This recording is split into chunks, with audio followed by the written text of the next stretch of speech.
చేపల మసాలా ఎలా చేయాలో చూద్దామండి. ముందుగా ఉల్లిగడ్డల్ని ఇలా వేయించుకొని పెట్టుకోవాలి. ఓకే, ఒక మిక్సీ జార్లో కాస్త 2 గంటెడు ధనియాల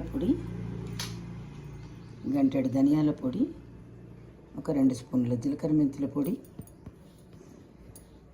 అంటే కిలో చేపలకి ఇది కొలత, గంటెడు కారం,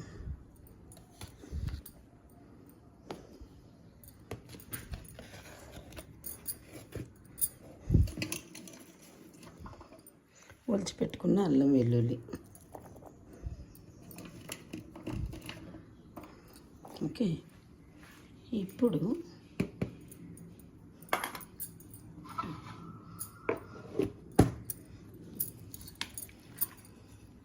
ఈ ఉల్లిగడ్డలు ఇందులో వేసుకోవాలి. అన్నీ ఇందులోకి ట్రాన్స్ఫర్ చేసుకొని ఇదే మసాలాని పులుసుకి, వేపుడికి అన్నిటికీ వాడొచ్చండి.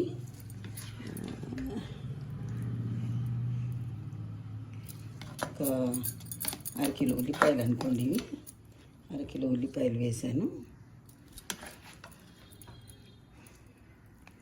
ఈ మసాలాని మెత్తగా పేస్ట్ చేసుకొని దీన్ని చేప ముక్కల్ని నీళ్లు బాగా లేకుండా 2 సార్లు మంచినీళ్ళలో కడిగి 3వసారి ఉప్పు పసుపు వేసి మసాలా రెడీ.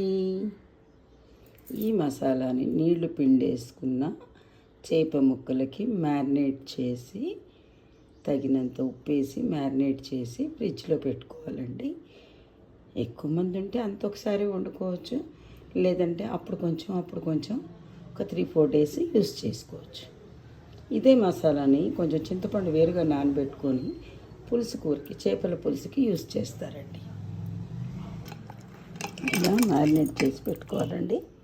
ముక్కకి అంతా పట్టేలాగా ఈ ప్యూరీని ఈ ముక్కలకి పట్టించి పెట్టాలి.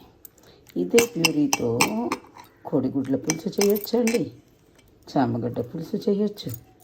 ఇష్టం, ఏ పులుసుకైనా కూడా ఈ ప్యూరీని వాడుకోవచ్చు. ఉల్లిగడ్డలు వేయించి చేస్తాం కాబట్టి మంచి గుమగుమలాడుతుంటుంది కూర, అంటూ కూడా గుమగుమలాడుతుంటుంది. దీన్ని మనం ఒక వారం 10 రోజులు మ్యారినేట్ చేసి డిష్ని ఫ్రిడ్జ్లో పెట్టేసుకొని ఎప్పుడు అనుకుంటే అప్పుడు తీసుకొని వాడుకోవచ్చండి.